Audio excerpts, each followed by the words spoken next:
2 Coríntios, capítulo 12, do versículo 1 ao versículo de número 10. A visão celestial e o espinho na carne. Em verdade que não convém me gloriar, mas passarei a visão e a revelação do Senhor. Conheço um homem que em Cristo, que há 14 anos, se no corpo não sei, se fora do corpo não sei, Deus o sabe, foi arrebatado até o terceiro céu. E sei que tal homem, se no corpo, se fora do corpo não sei, Deus o sabe, foi arrebatado ao paraíso e ouviu palavras inefáveis de que o homem não é lícito falar. De um assim me gloriarei eu, mas de mim mesmo não me gloriarei, a não ser nas minhas fraquezas. Porque se quiser gloriar, não serei nércio, porque direi a verdade. Mas deixo isso para que ninguém cuide de mim mais do que em mim vê e ouve, de mim e ouve. E para que não exalte pela excelência da revelação, me foi dado um espinho na carne, a saber, um mensageiro de Satanás, para me esbofetear, a fim de não me exaltar, acerca da qual 3 vezes orei ao Senhor, para que se desviasse de mim. E disse-me: a minha graça te basta, porque o meu poder se aperfeiçoa na fraqueza. De boa vontade, pois me gloriarei nas minhas fraquezas, para que em mim habite o poder de Cristo. Pelo que sinto prazer nas fraquezas, nas injúrias, nas necessidades, nas perseguições, nas angústias, por amor de Cristo. Porque quando estou fraco, então sou forte. Tome os vossos assentos.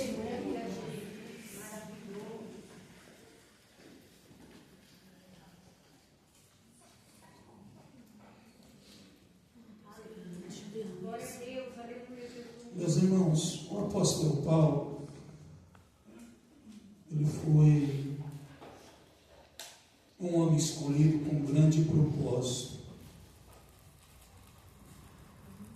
No seu encontro com Jesus, a sua primeira visão, e onde ele ouve a voz de Deus pela primeira vez,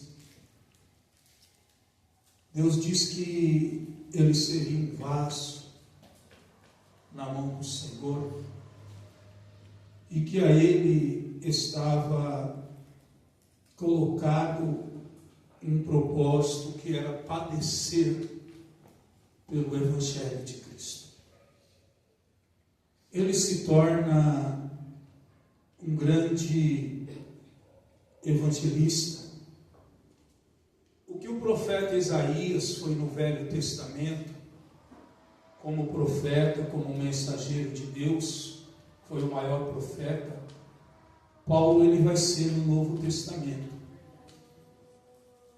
E Paulo ele vai ser conhecido como o apóstolo dos gentios. Vai ser um homem que vai ser fundador, abridor de igrejas, vai preparar sempre alguém, vai deixar e vai seguir na obra missionária. E Paulo fundou várias igrejas. Cada carta que você vê Paulo enviando, Paulo ele havia fundado uma igreja, ele havia preparado um povo, colocado um obreiro. Mas de todas elas, a igreja de Coríntios foi uma das igrejas que Paulo mais amou. E na igreja de Coríntios entrou alguns homens, e esses homens, entre parentes, a Bíblia vai chamar de falsos mestres, falsos profetas.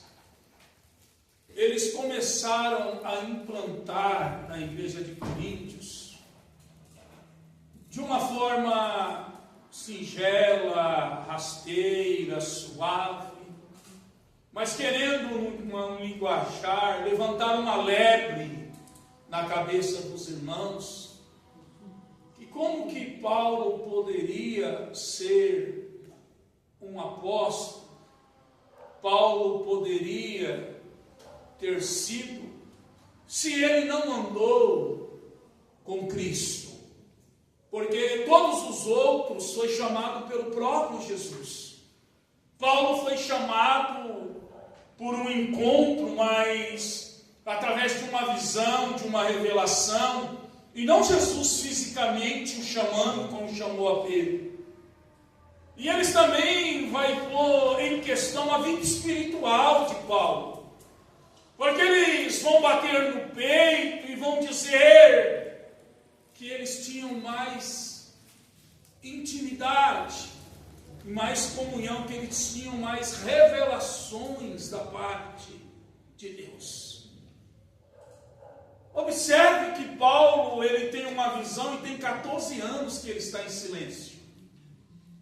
Por que Paulo vai trazer ao contexto que nós lemos uma visão agora? Ele não teve agora, faz 14 anos. E o texto diz claramente, e ele não se fala na primeira pessoa, ele usa de uma tática de alguém que escrevia, e ele se coloca por detrás de alguém e diz, um homem, não sei, ele não diz que é ele, mas é ele. E por que agora ele vai abrir um leque e vai trazer uma revelação de algo que ele teve há 14 anos? Porque Paulo precisa se defender perante os falsos que acusam ele de não ter uma vida espiritual, uma vida de experiência, que o apostolado dele não foi chamado por Cristo. Paulo teve várias experiências, e talvez ele vai selecionar uma que vai trazer um grande choque à congregação de Coríntios. Ele poderia falar da experiência da sua conversão, ele poderia falar das experiências que ele teve em Jerusalém, a visão, ele poderia falar em Atos 28, quando Deus falou para ele, ninguém desça do navio, porque um anjo de Deus se apresentou a mim, e quem ficar na embarcação, ninguém vai se perder. Mas Paulo agora ele tem um medo de não cair em contradição, porque ele diz, se eu tiver que me gloriar, eu vou me gloriar na cruz de Cristo. Como agora ele pode trazer uma experiência de uma revelação tão profunda que ele teve, e os irmãos de Coríntios não achar que agora ele está se exaltando a si mesmo. E ele vai começar a contar essa experiência. E ele diz, há 14 anos teve um homem que teve uma visão, e se foi fora do corpo ou no corpo eu não sei, mas que Deus o levou a ele ao paraíso, ao terceiro céu. O primeiro céu é esse quando você olha e vê as nuvens. O segundo céu é onde você vê as estrelas. O terceiro céu é o céu que Isaías viu, onde é o trono de Deus, é o céu espiritual, aonde Deus está assentado. Na cultura persa, quando um rei persa queria honrar um convidado e queria dar estima a quem ele convidou, ele levava esse convidado no seu jardim murado e mostrava o seu jardim. Paulo está falando com uma igreja que vai entender o que ele está querendo dizer. Eu estive no jardim de Deus. Eu ouvi coisas lá e não precisa ser dita aos homens. Mas me foi colocado um espinho na minha carne. Veio um mensageiro de Satanás e ele me bate para que eu não venha me gloriar. Depois que Paulo prova da glória, depois que Paulo sai do céu, Paulo vem para o inferno. Depois que ele prova da paz e da glória, ele vem viver de dor e de tormento. Há um personagem que todos os dias vinha de encontro a ele. Há um espinho. Quem lembra da mensagem que a pastora Thais pregou uns dias atrás, a respeito dos arguilhões, que era algo pontudo, que quando o boi queria sair da direção do caminho, aquilo feria, para que ele seguisse há um espinho na carne de Paulo, que lhe causa dores. Há muita especulação sobre isso. Há muitas coisas sobre isso. Alguns vão dizer que é uma enfermidade física, outros vão dizer que é algo espiritual, outros vão dizer que é uma fraqueza que Paulo tem, é algo emocional que Paulo lutava todo dia contra a sua carne. Hernani Dias Lopes acredita que seja uma cegueira, por ele escrever várias outras cartas e dizer, olha, escrevi com letras grandes, maiúsculas, porque acha que Paulo não enxergava. E pelo fato dele ser alguém usado para provocar cura nas pessoas, e ele ter orado e Deus não o curar, ele tinha que viver com aquilo. Então, são muitas coisas e a Bíblia, na verdade, não diz claramente o que seja. Mas a Bíblia diz que há um espinho e há um mensageiro de Satanás. Nós precisamos entender algumas coisas que Deus falou no meu coração. Parece que quem está atuando na vida de Paulo é uma entidade demoníaca, é um mensageiro de Satanás. Mas na verdade, quem está trabalhando na vida de Paulo é Deus, e Deus está usando o próprio inimigo para trabalhar na vida de Paulo. Aí você vai dizer, não pastor, não pode, eu vou te provar que pode. Satanás teria mais êxito com a exaltação de Paulo do que com Paulo ser alguém moderado. O que levou Satanás no livro de Isaías, representando por uma nação e por um rei, que se exaltou e quis ser alguém maior que Deus? Foi o que? Não foi o ego? Não foi o ego? Não foi achar que era o cara? Agora Satanás, que sabe que o ego leva o homem a cair, vai ser usado para que o ego de Paulo não enche, não infla, para que Paulo se contém com toda a intimidade, com toda a experiência com Deus, reconhecendo que ele é pequeno, aleluia, e que Deus é soberano. Aleluia, aleluia. Qual foi o intuito de Satanás na vida de Jó? Você consegue entender a história de Jó? Se a gente sair da história escrita e entrar no mundo espiritual, qual que você acha que era o propósito de Satanás na vida de Jó? Você acha que o propósito de Satanás é tirar os bens, é tirar filho, é tirar a esposa, é tirar a saúde, só coisa material? Qual é o propósito do inimigo na vida de Jó?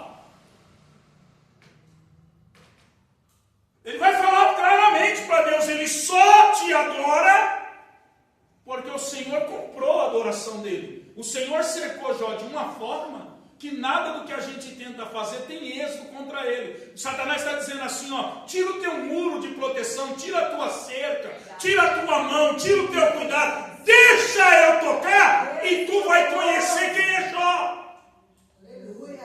Deixa eu mexer na vida dele e aí o Senhor vai ver se realmente ele continua sendo quem ele é. O objetivo de Satanás era afastar Jó do altar. O objetivo de Satanás era afastar Jó da adoração.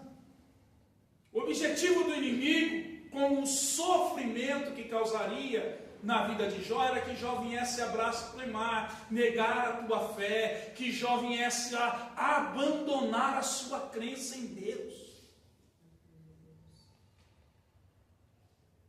Talvez há um espinho na tua carne. Talvez há algo que você tem que lidar todos os dias.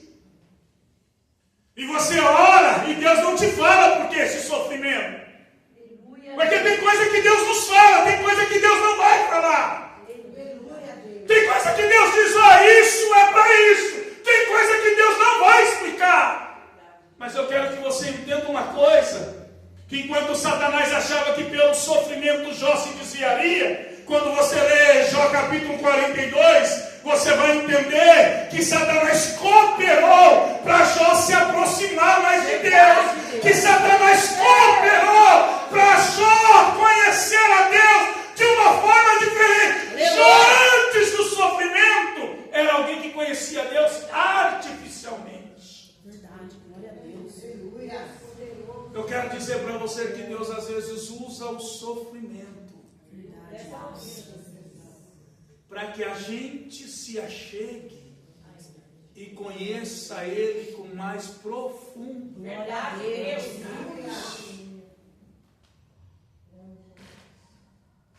No início Jó diz assim, eu conheci o Senhor de ouvir falar, me falaram muito as suas histórias, mas eu nunca presenciei o Senhor trabalhando em minha vida, eu nunca tive uma experiência pessoal. Não é que Deus, Ele é alguém maldoso, e que Ele usa das coisas mal para nos fazer se achegar a Ele. É que Deus sabe que a vida, ela é como um ringue de boxe. Deus sabe que a vida é como uma luta de boxe. Por mais que a gente se prepara para o dia seguinte, Deus sabe que a cada dia, por mais que o lutador esteja preparado e pronto, e ele seja treinado, ele sabe que mesmo que ele saia vencedor, na luta ele vai tomar alguns golpes. E assim é a vida.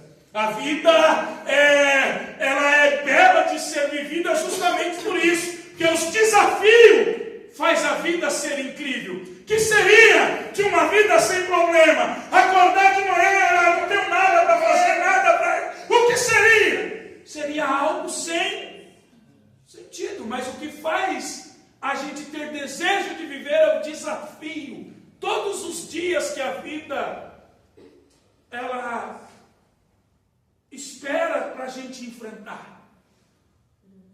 Não é que Deus cria o mal contra nós, mas Deus, sabendo que a vida é um desafio, Deus usa desses desafios que a gente vai passando para que a gente se achegue cada vez mais perto de Deus. Qual é o objetivo desse espinho que você está sentindo incômodo? Qual é o objetivo dessa batalha que você enfrenta? É Deus dizendo, vai chegar aonde eu quero que você chegue. Aleluia! Vai me conhecer de uma forma que você nunca me conheceu. Vai passar a ter uma profundidade comigo que você nunca. Aleluia, meu Deus! A gente se preocupa com as coisas erradas da vida. A gente se preocupa com coisa que não deveríamos nos preocupar. Preste atenção. Quantas vezes Paulo orou? 3 vezes. Teve resposta? Não. E sabe por que a gente se desespera? Porque a gente quer ter, e a resposta é que menos importa. Um certo sábio, ele disse a seguinte coisa: eu oraria 40 anos, e se Deus não me respondesse, eu ficaria feliz, porque através dos 40 anos que eu orei e não tive resposta, eu tive com Ele comunhão. Aleluia. Então a comunhão é mais importante do que a resposta. Glória Porque responder, Deus responde até para quem não tem comunhão. Mas comunhão é só para quem se aproxima. E talvez o que você quer é resposta. E o que Deus quer que você esteja com Ele é comunhão. O que Deus quer que você esteja com Ele é relacionamento. Glória a Deus. Glória a Jesus. Porque o que muda a nossa trajetória não é resposta. O que muda a nossa trajetória é relacionamento. Quantas pessoas você conhece e eu conheço que entraram na igreja aflita? Quantas pessoas que eu e você conhece que entraram na igreja atribulada, que entraram desequilibrada, fora do controle, a situação, a pressão era tão grande que chegou no estádio de entrar aqui, ou o Senhor fala comigo ou eu me mato, ou o Senhor fala comigo e eu tiro a vida, e Deus falou, vou entrar, vou fazer, Deus acalmou, e onde elas estão? Verdade. Porque procuraram a Deus em busca apenas de ter resposta. Procuraram a Deus em busca apenas de ter uma direção, como fazer e aonde está o que eu devo resolver. E Deus não te quer apenas como alguém que busca Ele no momento que precisa de resposta. Deus te quer alguém que se relacione com Ele. E se Ele ficar em silêncio, Ele te verá mesmo assim de joelho. Porque tem gente que quando a resposta não vem, se levanta do lugar do joelho. Porque o objetivo dele não estava em se aproximar, estava em apenas querer uma resposta para uma realização pessoal, para algo em qual seu coração estava se inclinando ou desejando.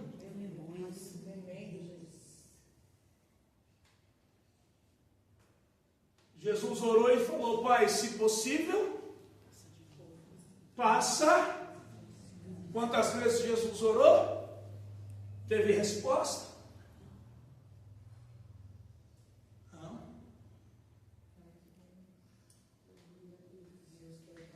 Deus está dizendo para você que a graça dele é melhor do que respirar. Deus está dizendo para você que a graça dele é melhor do que saúde. Deus está dizendo para você que a graça dele é melhor do que porta de emprego. Deus está dizendo para você que a graça dele é melhor do que ter uma casa, que a graça dele é melhor do que uma casa na praia. Eu não estou dizendo que Deus não faz, eu não estou dizendo que Deus não dá. Eu estou querendo mostrar para você que tem gente que tem casa, tem carro, tem emprego, tem dinheiro na conta e não tem graça, e vive vazio. Grande Deus. E vive vazio. Verdade.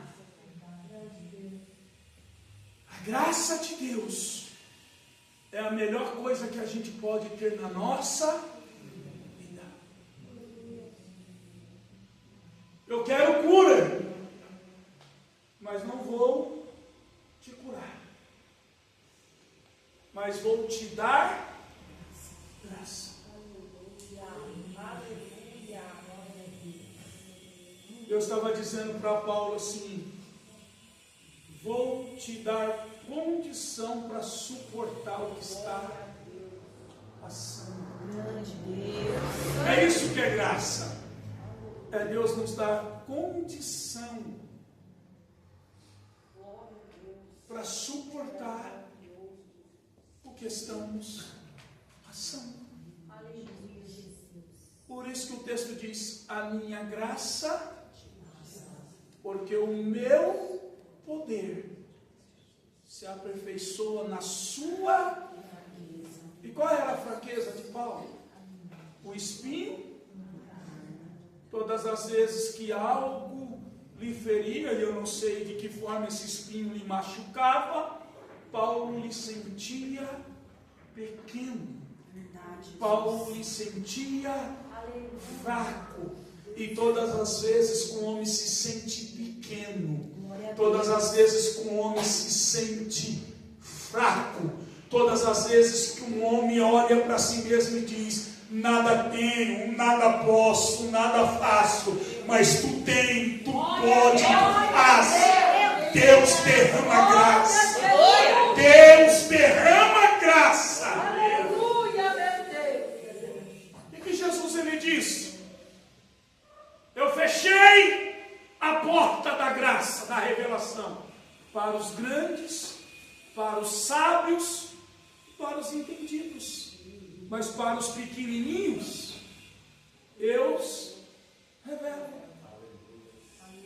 Para os que dependem de mim. Para os que, e eu vou falar numa linguagem que você entenda, para os que vão pregar, ele diz assim: Senhor, me dá uma palavra. Senhor, como que eu vou pregar lá, pastor? O Senhor, lá tem teólogos, lá a igreja é grande. Senhor, eu sou tão pequeno no meio de tanta gente. Senhor, me dá um texto, Senhor, me dá um versículo. E quem prega aqui sabe o que eu vou falar. Parece que Deus vai te dar a palavra na hora que você vai pregar. Parece que nunca vem antes. E aí você lê uma coisa, lê outra e fala: Senhor, mas eu não quero falar de mim, Senhor. Eu quero falar do Senhor, na direção. Lá é a tua ovelha, lá é a tua noiva, lá é o teu povo, lá não é um palanque, lá não é um lugar de discurso apenas bonito, lá é um lugar das pessoas sentirem a tua graça. E aí Deus vai por bondade e misericórdia que nós não merecemos e nos usa. Mas aí vem os homens que conhecem de Gênesis, Apocalipse, que são aqueles que têm uma boa oratória, fala bem, conhece bem, e vem e todo mundo que ouve, nossa, diz que, nossa, que palavras bonitas, mas quando chega em casa um olha para o outro e diz assim: foi pregado mesmo? Porque o que eles pregam tocam só aqui, aleluia, mas não entra verdade, aqui. Glória a Deus. Deus está dizendo para você que esse espinho, essa luta, que esse momento que você está passando é preparação só para você receber a graça de Deus.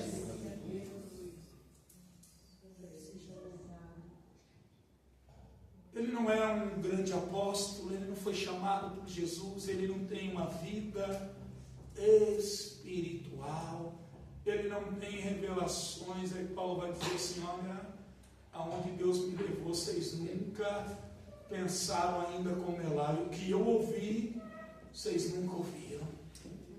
Mas tem uma coisa, para eu não me engrandecer, tem alguém sendo usado por Deus, tem um inimigo que todo dia vem, e ele é usado por Deus para me afligir, para que eu continue na estatura de alguém que continua fraco e dependente de Deus. Eu orei, não tive resposta, mas Deus me deu a sua graça. A gente já tem uma caminhada na presença de Deus, a gente já tem um tempo andando, pregando a palavra, pastoreando. E eu acho, irmão, muito engraçado. Eu dou risada, dou muita risada. As pessoas passam uma noite na vigília, sobem uma noite no monte, vem um sábado na consagração da igreja de manhã, no próximo culto, eu quero falar algo, porque eu vim esse sábado e Deus falou para mim, Deus mandou dizer, um sábado, uma subida no monte, uma noite na vigília. E onde você estava todo esse tempo de fé, sem vida com Deus? Uma consagração, porque na oração, Deus, e Deus vai dar onde? Aonde? Na oração? Tem outro meio de Deus dar alguma coisa para falar com o seu servo? É onde que Deus fala?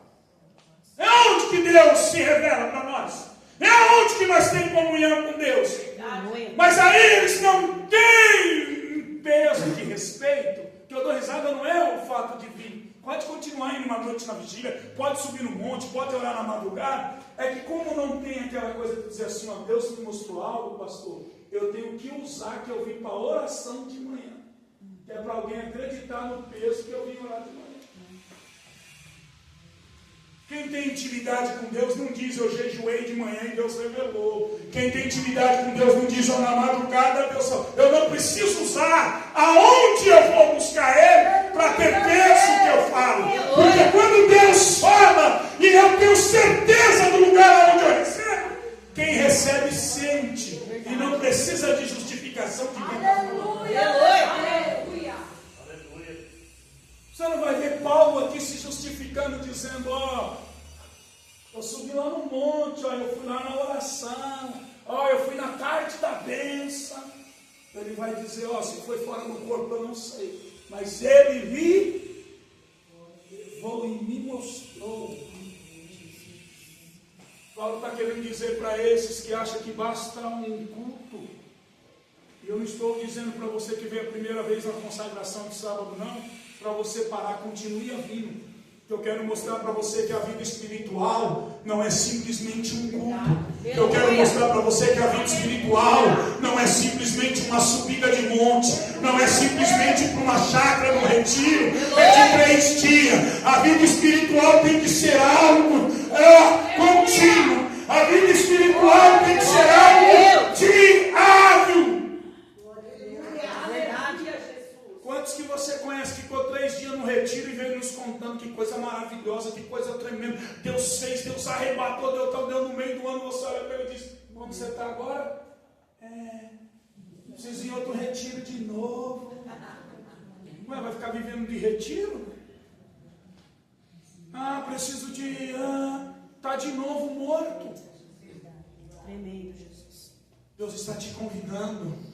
Que ainda que não tenha resposta, tenha com Ele comunhão. Deus está te dizendo, ainda que o espinho esteja doendo, Ele está dizendo, da minha graça te basta. Enquanto você estiver na posição de fé, Ele está dizendo, o meu poder vai se aperfeiçoar. Depois, se você for ler Paulo escrevendo a Filipenses, ele vai dizer, já aprendi a passar por tudo. Sei ter bonância e sei padecer por necessidade. E Paulo entendeu que tendo ou não tendo, a única coisa que ele não pode ficar sem ter é a graça de Deus. Aleluia. Se coloque de pé, por favor. Glória a Deus.